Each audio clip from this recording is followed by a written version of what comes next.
While the whole brain normally participates in communication, most of what we think of as language depends on the left side of our brains.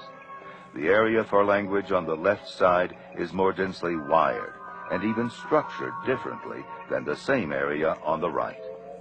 In 1861, Paul Broca discovered the left hemisphere's role in language.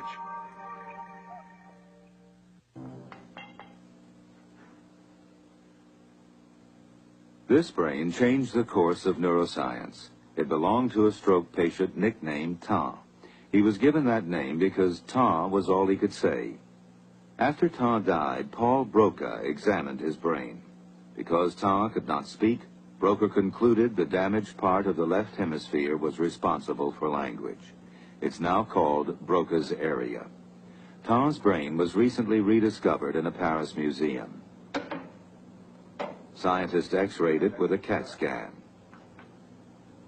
The black area in the left hemisphere is where the damage occurred.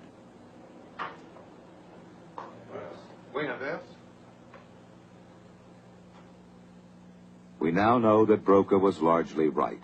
Damage to Broca's area does disrupt language.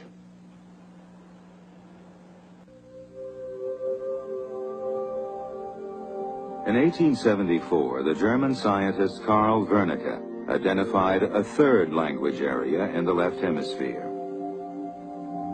Broca's area in front plays a major role in speech production and grammar. The strip in the middle controls and coordinates movement, but Wernicke's area is involved both in the formation of what is said and in comprehension. When it's damaged, speech seems fluent but doesn't make sense. We now know how we process and repeat words.